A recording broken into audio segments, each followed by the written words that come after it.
आप देख रहे हैं News@24। नमस्कार, मैं भावना शर्मा और आप देख रहे हैं News@24। मैं इस वक्त हूँ मौजूद कॉन्स्टिट्यूशन क्लब में। यहाँ पर शरद जी की शरद जोशी जी की बर्थ एनिवर्सरी मनाई जा रही है। तो आइए बात करते हैं। सर, अपना पूरा परिचय दीजिए और आज जो प्रोग्राम हुआ है किसानों को लेकर उसके बारे में बताइए। जी, मेरा नाम लक्ष्मीकांत कौटकर है।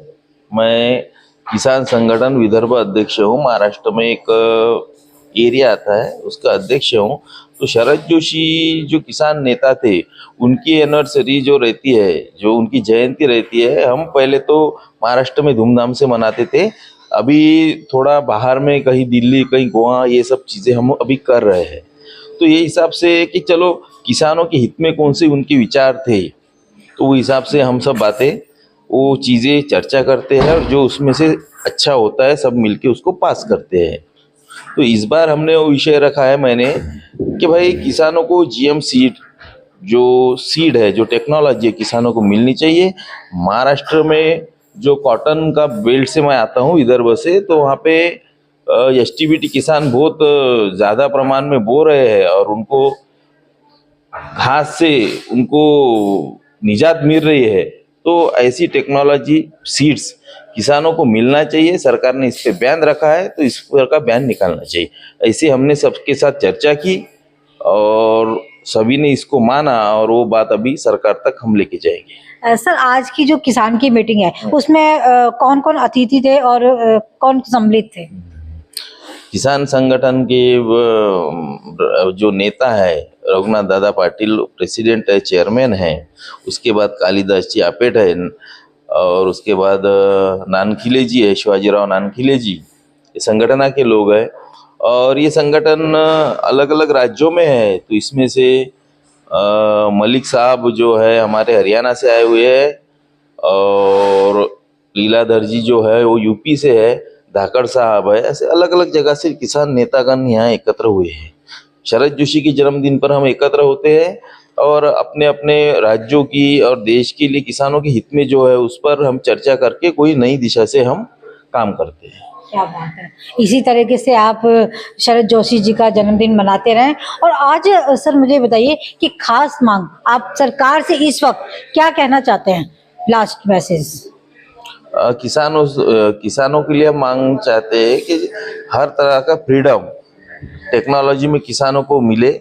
उसके बाद किसानों के जो अभी गवर्नमेंट ने एक्सपोर्ट ड्यूटी घटा दी है, इंपोर्ट ड्यूटी घटा दी है कॉटन की, तो फिर से बरकरार की जाए। कारण इंपोर्ट और एक्सपोर्ट, इंपोर्ट अगर ज़्यादा कृषि माल बाहर से आया कॉटन में, तो किसान ये अभी तो रेट कम है, सर्वाइव नहीं कर पाएगा।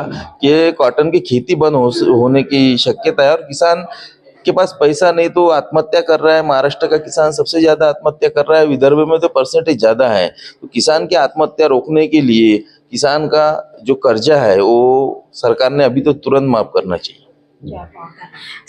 सर ने बहुत अच्छी बात कही है कि किसान जिससे देश चलता है, हमारी सारी खाद्य जो सामग्रियां हैं वो किसान के थ्रू ही हमारे पास आती हैं। किसान खेती करता है, अन्न उपजाऊ करता है, तो तभी हम अन्न खा पाते हैं। तो उनका जो भी है रीजनेबल जो कर्जा है वो माफ होना चाहिए। तो इसी तरीके से सर आपने हमारे चैनल में बात की, आपका बहुत बहुत धन्यवाद। दिल्ली में हमारे जो नेता थे शरद जोशी, आज शरद जोशी के 1990वीं जयंती हम यहाँ एक कट्टा पूरा भारत के किसान इकट्ठा होके कर लिया और हमारे मांगे जो शरद जोशी ने किया था वो आधा ही अभी नहीं हुआ, वो पूरा करने के लिए हमारी मांग है।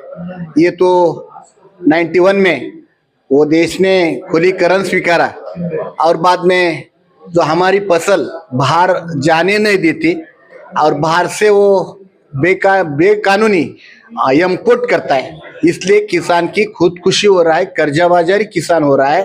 और सरकार बोल रही है हम और किसान के लिए बहुत बहुत बढ़िया बढ़िया योजना कर रहा है।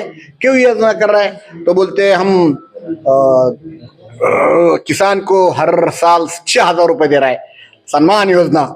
कितना पड़ता है हर दिन? 18 रुपया। हमने ये मांगा नहीं और देना भी नहीं चाहिए। हमें चाहिए हमारी फसल, प्याज होने दो, चीनी होने दो, कपास होने दो, कौन सी भी फसल, हमारी गेहूं होने दो, चावल होने दो, परदेश में निर्यात होनी चाहिए। ये सरकार ने बीच में आना नहीं। और बाहर से आने का जो अभी जो कानून कपास के ऊपर 11% इम्पोर्ट ड्यूटी था वो 0 कर दिया। क्यों कर लिया? कोई कपास नहीं इसलिए कोई मारा? क्या करने की जरूरत नहीं थी। लेकिन वो ये जो सरकार है वो काम कर रहा है उद्योगपति का। अभी जो चालू है बवाल अदानी का, टाटा का जो काम कर रहा है, ये सरकार उनकी काम कर रहा है। किसान इसलिए खुदकुशी कर रहा है।